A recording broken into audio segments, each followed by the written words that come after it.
What's up, everybody? Today I just wanted to talk about the difficulty that comes along with talking to another person about pilonidal cyst and what you're going through when you're dealing with it. A lot of times, people that have not experienced pilonidal cyst have a difficult time understanding how hard it is to have one.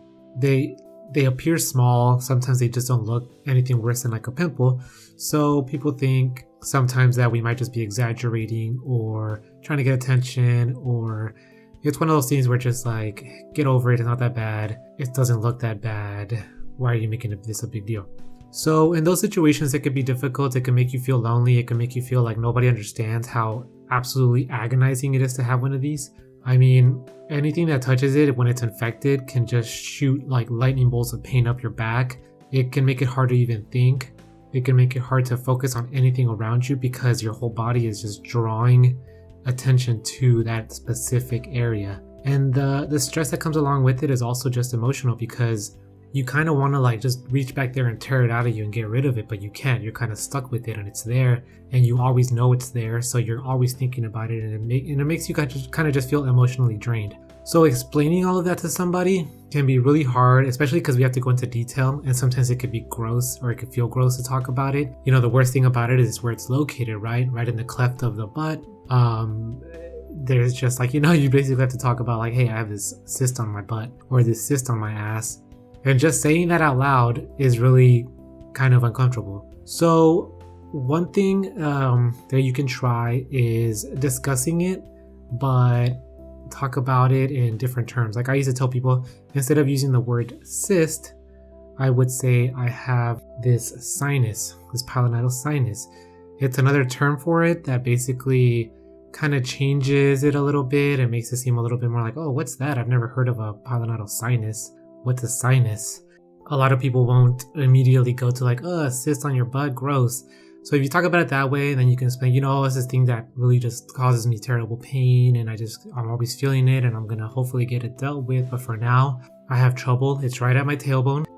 Another thing I do is basically say, it's not talk about it being on my ass, but talk about it being at the bottom of my tailbone. So now I'm saying I have this sinus at the bottom of my tailbone, which when people hear tailbone, they start thinking like, oh man, that's like a rough place to have anything wrong, because a lot of people do get bruised tailbones or they can hurt their tailbones and understand that kind of pain, right? So that's a more relatable pain to people, that if you have somebody in your life that you want to explain this to or open up to about it, you can go from that angle. Talk about it more as a sinus, a pilonidal sinus, and talk about it as something that's at the bottom of your tailbone.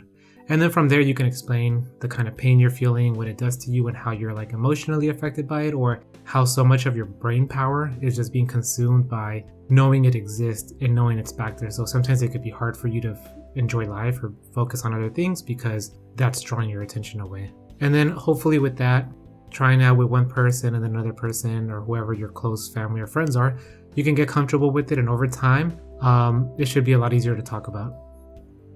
I know for myself, the first time I was going through this, the first time I opened up to anybody about it, it was really embarrassing for me. I felt terrible. I felt ashamed almost because I never really had anything going on with my butt area. But over time, as I talked to more and more people about it, I got more and more comfortable, and now it's pretty easy to just talk to anybody. I mean, look at me, I'm on YouTube doing this, right? So hopefully over time you can get comfortable with it, and especially since it's a recurring condition, it can come back, so this might be something you would have to address. Hopefully you don't, but it is possible that even after it's removed, it can come back, so you might have to talk to people about it again. So yeah, those are just some tips you can try and see if it works out for you. So yeah, try it out and have a good one.